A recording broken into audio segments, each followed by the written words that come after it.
Bismillahirrahmanirrahim, kembali lagi bersama channel kelas Ibtidaiyah. Dan untuk video kali ini kita akan kembali lagi belajar bahasa Inggris dengan materi I and Me.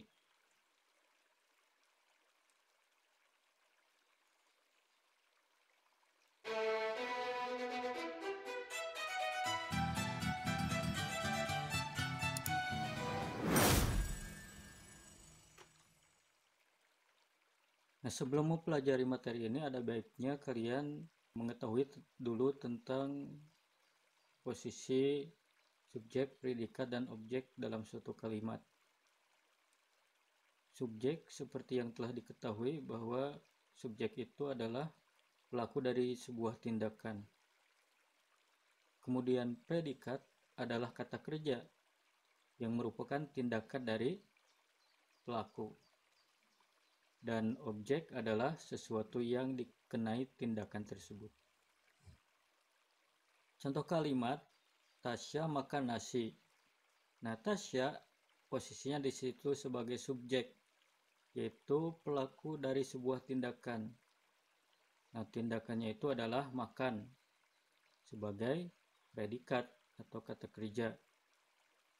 Sedangkan yang dikenai tindakan itu adalah nasi sebagai objek. Kemudian contoh lainnya adalah saya memanggil Dimas.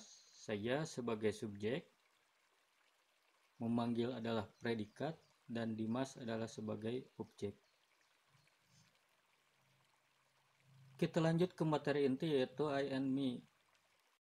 I and me itu adalah kata ganti untuk diri sendiri.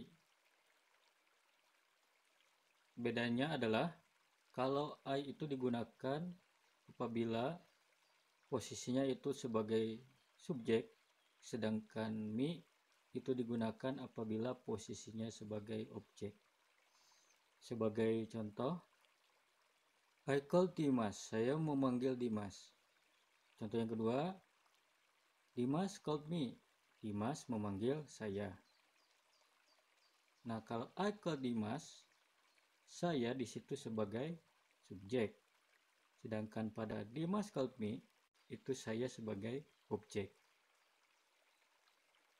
Jadi kalau saya sebagai subjek itu pakai I, sedangkan kalau saya posisinya sebagai objek itu memakai me. Lanjut ke contoh berikutnya.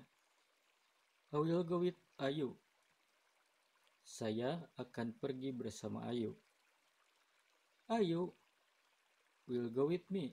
Ayu akan pergi bersama saya.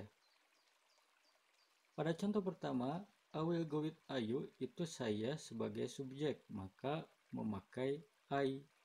Sedangkan pada kalimat Ayu will go with me, saya memakai me karena posisinya sebagai objek. Contoh lainnya, I can speak English. Saya bisa berbicara bahasa Inggris.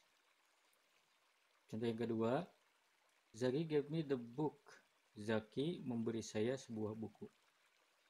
Nah, saya pada kalimat I can speak English, saya di situ sebagai subjek, maka memakai I. Sedangkan pada contoh kedua, Zaki gave me the book, saya di situ sebagai objek.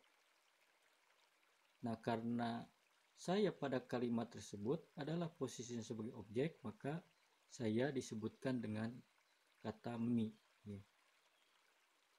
Sampai di sini mudah-mudahan kalian paham ya.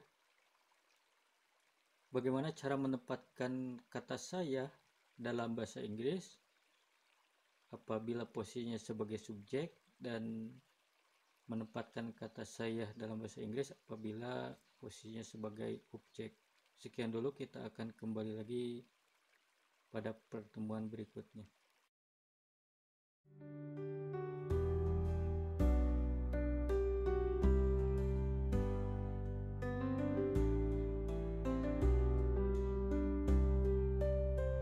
Ayo bergabung bersama kami di kelas kelas Ibtidaya, insya Allah kita bisa. Ayo bergabung bersama kami di kelas Ibtidaya, insya Allah kita bisa.